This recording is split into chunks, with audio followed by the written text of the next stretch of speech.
Nirespondihan ng UNTV News and Rescue Team ang magkakahiwalay na aksidente sa Tarlac, Baguio at Cainta sa Rizal. Ito ang balita ni Brian Lacanlale.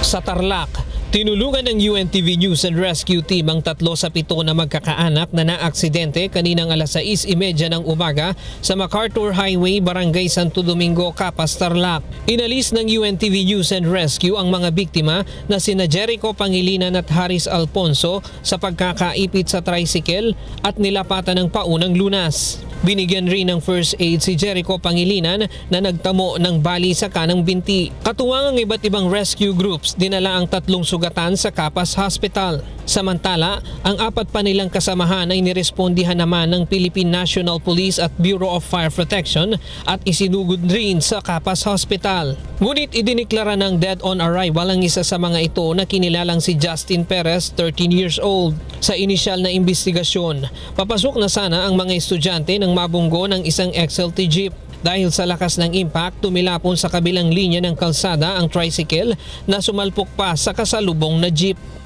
Sa Baguio City, inabutan ng UNTV News and Rescue Team na nasa loob pa ng sasakyan ng lalaking ito matapos bumangga ang kanyang kotse sa isang poste sa kahabaan ng Marcos Highway, Baguio City pasado alas 12 kaninang madaling araw.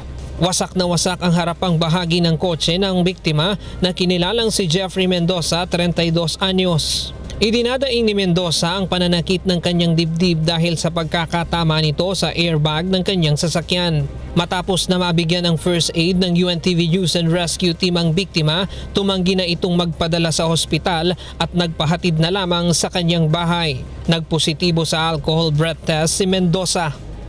Samantala, isang biktima naman ng pambubugbog ang tinulungan ng UNTV News and Rescue Team sa Baguio City Police Station 2 alas 4 ng madaling araw kanina. Kinilala ang biktima na si Ana Marie Iranez, 33 anyos, residente ng Magsaysay, Baguio City. Ayon kay Iranez, binugbog siya ng nakababata niyang babaeng kapatid. Nagtamo ng bukol sa noo at gasgas sa kanang paa at kaliwang tuhod ang biktima na nilapatan ng paunang lunas ng rescue team. Pansamantala namang ikinulong ang nambugbog nitong kapatid na si Noveline dahil sa di maawat na pagwawala. Tumanggi na ang biktima na maihatid sa hospital. Isang motorista naman na nabangga ng tricycle ang nirespondihan ng News and Rescue Team pasado alas 11 ng gabi sa Cainta, Rizal. Nilapatan ng first aid ng News and Rescue Team ang gasgas at sugat sa paa ang biktima na kinilalang si Jonathan Ibera. Wala namang tinamong sugat ang angkas nitong babae. Yun nga, nag-overtake kaya medyo siguro mabilis siya kaya umiwas siya dun sa jeep na sinasakyan ko na huminto. So may kasalubong pala na motor. So pagbaba ko, nakita ko na lang na nag-crash nga doon sa motor. Nangako ang driver ng tricycle na napagalamang walang lisensya na sasagutin ang pagpapagamot at pagpapaayos ng motorsiklo ng biktima.